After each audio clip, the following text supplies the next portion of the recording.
Europe was put on notice that there is no difference between Russia and Belarus. And that's got to make, NATO planners understand that a conflict in the future with Russia, Belarus is automatically part of Russia. The Belarusian military now is joined at the hip. Realize that the decisions they made in 2021 and 2022 to declare economic war on Russia, to engage in this proxy conflict with NATO, they've lost. And so now they're desperately trying to go back to the only thing they know, which was the world that existed before they made all these bad decisions. Population who, were on the sidelines. They would support Vladimir Putin so long as their economic well-being was taken care of. You had billions of dollars of capital in the hands, under the control of oligarchs who kept that money outside of Russia. Cold War. This isn't about Russia trying to take Warsaw. This isn't about Russia trying to take Berlin. It's about Russia defending the Union state against outside aggression. Well, first of all, you have to pay attention to what Putin said. He didn't say the Russian Federation. He said the Union state, which means that Belarus is now permanently linked to Russia from a geopolitical strategic standpoint. There is no difference between the Russian Federation and Belarus when it comes to the defense. And it was just a few years ago that, Poland and the Baltic states, backed by the United States and the European Union, were trying to color revolution in Belarus. Lysenko was climbing out of helicopters with a AK, 74 inches his hand, saying, "If you want me, come and get me." Europe thought that Belarus was ripe for the picking. That ain't the case anymore. Belarus is firmly in the camp of the Union state, which means Belarus and Russia are joined at the hip, politically, economically, and militarily. So that's one of the big things here, because, Belarus provides critical military advantages for Russia in any potential conflict with NATO. And this exercise proved that 100%. One of the things that was done in this exercise, not just that Russia fired the Zircon missile, but that Belarus exercised its Oreshnik capabilities. The Archnik, of course, being the intermediate range missile that Russia fired on November 21st of last year. For the first time in history, an intermediate range missile fired in anger. It's now entered serial production, and Russia is in the process of deploying the Russian units in the Russian Federation and in Belarus. Belarus is getting a regiment that's 3 battalions. Each battalion is 3 launchers. And so Europe was put on notice that there is no difference between Russia and Belarus.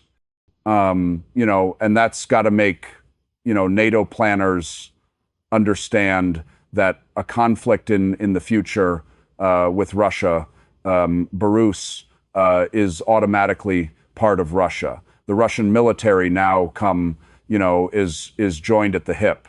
You don't have, it's not about waiting for Russia to send forces into Belarus to attack the Siki corridor, etc. There's a group of forces, they're fully integrated with the Berians, and it's just a game-mature.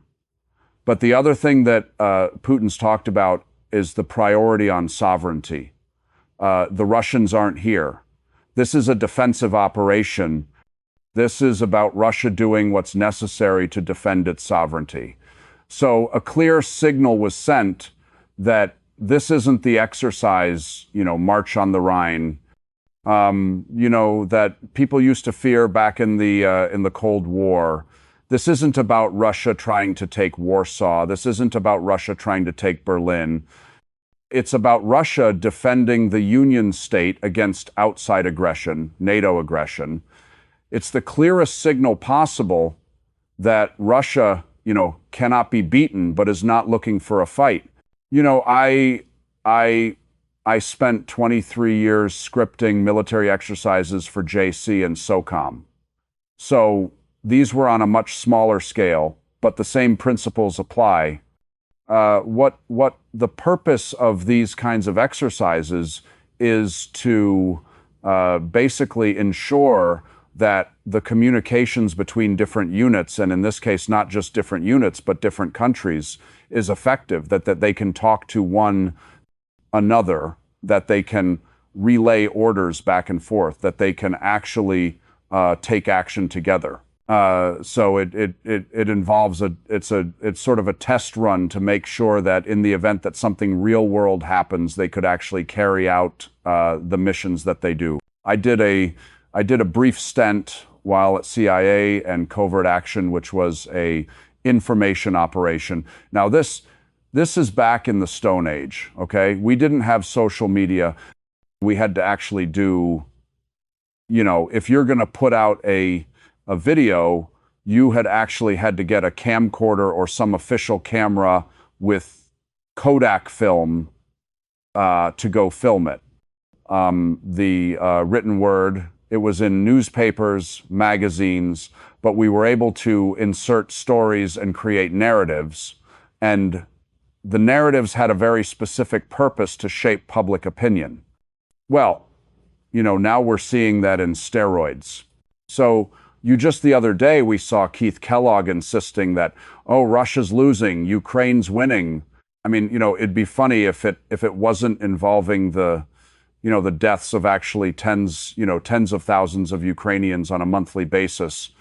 But, here he is, lying about this. And I don't know if he actually knows the truth or if he actually believes what he's saying. But regardless of whether he believes it or he's deliberately lying, what we know is what he's spreading is just not true. But this desire to shape public opinion and to create a narrative, it spills over beyond the war between, the special military operation with Ukraine. We've seen it with Hamas, where Hamas is labeled this massive terrorist group, except when I went back and actually pulled the numbers to look at, can you give me the number of attacks, the dates, the victims, how many did they kill? Well, what you discover is, and this is from the Israeli Foreign Ministry's database, is that over a 25-year period, Hamas was involved with Palestinians. It wasn't just Hamas. Palestinians, which includes Popular Front for the Liberation of Palestine, Palestine Islamic Jihad, and others. They're like 16 different groups. Over that 25-year period, 1,527 Israelis were killed. Now, I'm not trying to minimize the loss of 1,527, but that's over a 25-year period. That's not exactly what you would call, killing 3,000 people on 911. It's not even in the same ballpark. And yet the media persists with spreading this lie that Hamas is just a, irredeemable terrorist organization. Same with Iran, that we're told Iran, #1 sponsor of terrorism. Except if you go look at the data, the State Department's annual report on terrorism, now called Country Reports on Terrorism, you don't find any groups that are in the top 10 most active terrorist groups that are actually sponsored by, paid for, trained by Iran. They all actually have connections to Saudi Arabia, Qatar, the Emiratis, the Gulf Arabs. So again, we're now living in this world where the fantasy becomes reality, and then reality is shoved to the side so that we no longer have a firm grasp on what's actually happening. Well, first of all, that article is, we have to acknowledge that it's written by a bunch of Russophobes who are living in a fantasy world. Had the CIA come to me in 2021 and advised me on what would be the best course of action vis-a-vis Russia, I would have said to continue to ensure that the West is fully engaged inside Russia. You see, at that time, Russia had not a viable opposition, but it had it did have an apolitical opposition. Noni was the head of it, but there were hundreds of thousands of active political opponents to Vladimir Putin and millions of people who were passive opponents to Vladimir Putin. The West's economic reach had insinuated itself into about 30, close to maybe 40% of Russia's economy, and Russia was afraid to take any action that could cause a rupture with the West because there was a political opposition, and this economic insinuation gave the West leverage over around 20 to 30% of the Russian population who, were on the sidelines. They would support Vladimir Putin so long as their economic well-being was taken care of. You had billions of dollars of capital in the hands, under the control of oligarchs who kept that money outside of Russia, and the Russian government was trying to get them to reinvest. But they had to be careful. You see, all the leverage was there. All the leverage was there. So you slow roll it, you come in and you slow roll, you do the slow pain if that's what you want to do. But instead they went whole hog. They did the divorce. None of these conditions exist anymore. There is no opposition to Vladimir Putin inside Russia today. They all fled. Remember those hundreds of thousands of Russians that were getting out there to escape mobilization and leave after the war? They all fled to Georgia and Kazakhstan and Europe and the world. They're gone. The people that stayed behind, they're supporting Vladimir Putin come hell or high water. There was this rapid divorce. Russia has reconfigured its economy so that it is sanctions-proof. That's why Russia yawns whenever sanctions are mentioned. There is zero sanctions leverage over the Russian economy today. Zero, because Russia also has the ace in the hole. Right now, Russia has retained an economy that operates on, capitalist principles. They still have a stock market.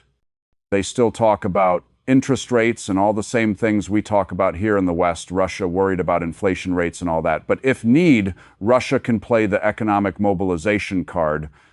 They can go fool Joseph Stalin, and they can make that transition to a state-controlled economy that the West can't make.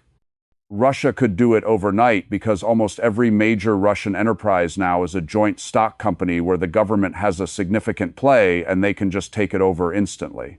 All those oligarchs with all that money, they're gone. And now the ones that stay in Russia, they have to reinvest all that money back into Russia. They don't get to take their resources and flee. There's no leverage.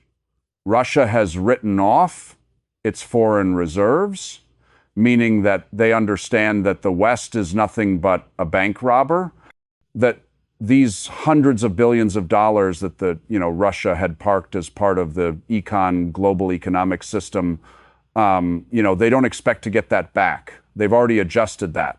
So all these people talk about we're going to take Russia's currency reserves that we froze, have zero impact on Russia. It'll collapse your economy because the world will recognize that there is no such thing as a safe haven for sovereign wealth. Because if you can take it from the Russians, you can take it from anybody.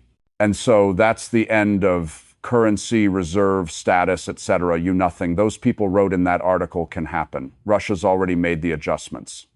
This is just a fantasy world to these people because now they've realized that the decisions they made in 21 and 2021 and 2022 to declare economic war on Russia, to engage in this proxy conflict with NATO, they've lost. And so now they're desperately trying to go back to the only thing they know, which was the world that existed before they made all these bad decisions. But they'll never go back to that world. That world doesn't exist anymore. Russia has redefined its existence. And it doesn't need any of the things that those people think they have as leverage over Russia. So, that's just the reality. These people live in an absolute fantasy world, and there's no relation whatsoever with reality. He was confident. I didn't see a scared man. I didn't see a worried man. I saw a man who, was serious, very serious and very confident in the strength of his nation and the strength of his government. He said they could try decapitation if they wanted to. He said, he says, there's 6 of me. He said, you kill me, we got one already picked. You kill him, we got one already picked. We go down 6 layers. You can't kill us all, and we're all on the same side. That was the one message that came across, because one of the things that, appeared to be that the West and Israel have been trying to do is fracture Iran, get Iran to break up in constituent parts based upon ethnicities, etc., to break to break the Kurds away, to break the Arabs away, the Baluch, etc., even to fracture the Persians among tribal lines or economic lines. And the Iranian president said that there were some serious fractures in Iran. He said we made some mistakes. I mean, he talked about women like I've never heard an Iranian leader talk about before, about how, we have gender issues that have to be addressed. I think that's why we're seeing photographs today of women running around Thran without hijabs on, because I think the Iranians are going that this is an artificial problem. We can pacify a good percentage of the population if we just say no to hijabs. And he said, we're doing that. We're re-looking how we deal with gender issues, the whole thing. But he said, the 12-day war, he said, there's no more fractures. He said, Iran has come together like it's never come together before. People were trying to take advantages of differences of opinion between the government and the supreme leader. Yes, ladies and gentlemen, for all you people out there saying, well, wait a minute, it's a theocratical dictatorship. If the supreme leader says so, it must be so. No. So, actually, Iran is far more complicated than that.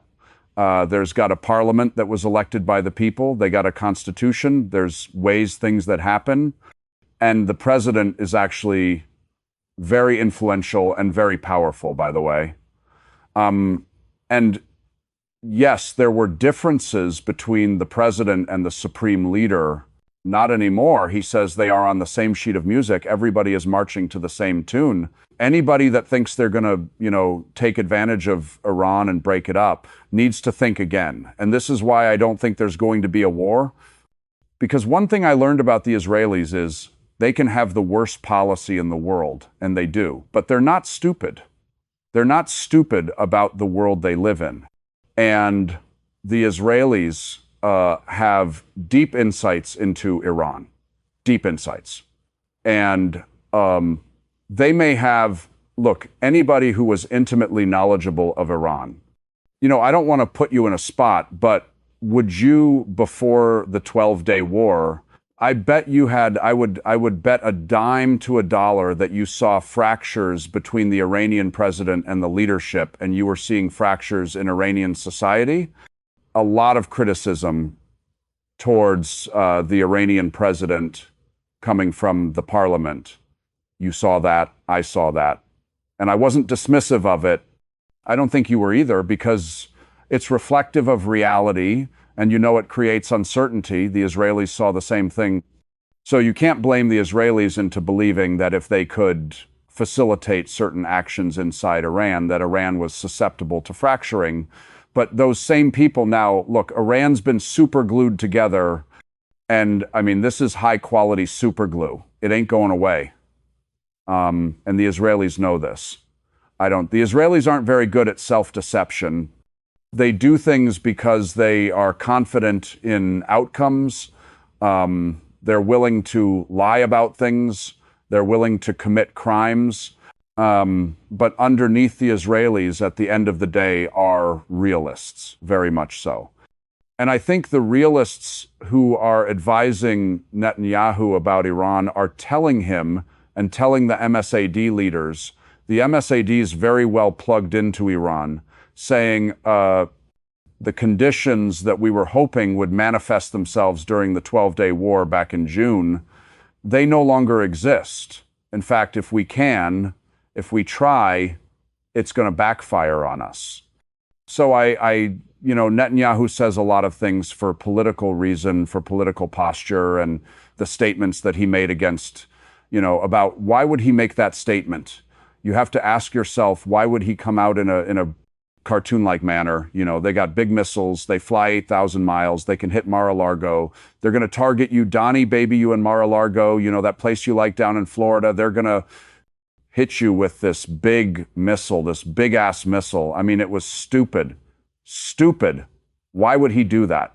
They just panicked, because the reality is they punched Iran with everything they had, and Iran still stood. I mean, imagine going to a bar, looking at this guy saying, all right, I'm going to cold cock him. That's how I'm going to win this fight. Just going to come up and bam, he's going down. And bam, with everything. And he turns around and goes, ouch. All right, let's go. And he starts coming after you. You just gave him the best punch. You don't have a better punch. That didn't knock him out. They hit Iran with everything they had, and Iran's still standing and started coming after him, and they had to call pause on the bar fight. Why would Israel want to start a bar fight with that same person? Their punch has only gotten weaker. That guy's been lifting weights and, getting a little bit stronger ever since. So I'm not somebody who believe. I could be dead wrong. We could wake up tomorrow and find the Israelis attacking Iran, and that's it. But when I look at everything in the aggregate, I don't see the immediate risk of war.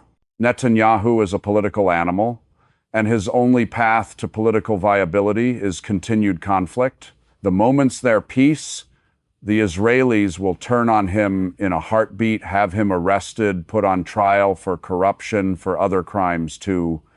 I mean, Steve Bannon hinted that October 7th hasn't been fully investigated, and there's a chance that when it is, Netanyahu will be found to be wanting on a number of fronts. So either he goes into exile, and maybe that's why his son's spending so much time in Miami, picking out where his dad's going to retire. Or he's going to die in an Israeli prison. That's his fate if there's peace. But he has tremendous political pressures put on him because of the hostage situation. But the people who are arguing for, the political conditions to be created that allow for the reach of hostages, they're not people supportive of a two-state solution or one, they're not pro-Palestinian. They're just frustrated that the hostages are still out there. So once the hostages are released, what's the next step for Netanyahu? Does he really want peace? And there's plenty of opportunity for him to make mischief on this as well. And we still don't know if Hamas is going to live up. But I think Hamas, let's just take a step back. The counter proposal that Hamas put out there that Trump endorsed is pretty much what Hamas has been saying all along. There's no major deviation. There's no like, oh my God, this happened. I mean, a government of technocrats, inclusive of a Fatah, Hamas will accept that as long as Hamas has a presence. And the president didn't say no. Hamas said, we can disarm. They've said that in the past, but the disarmament has to be linked to, several things, including, one of the things that hasn't been discussed, which is security guarantees for Hamas. Because Israel has said they know no red lines, they'll bomb anything, everything if they've determined. So, the danger here isn't Hamas, the danger here is Israel. And under normal circumstances, I would say, therefore, this peace chance has no chance of success whatsoever. This peace opportunity. But we don't live under normal circumstances because there's a different dynamic taking place that never existed before. Israel is losing support of the United States of America, not of the president, of the people. Donald Trump has said that Israeli control of the U.S. Congress is diminished significantly. The whole Charlie Kirk thing shows that, Christian evangelicals were starting to question why we continue to support Israel the way we do. America first starts to mean America first, not America second after Israel. Ted Cruz's blind, you slavish obedience to Israel, fealty to Israel is not mainstream anymore.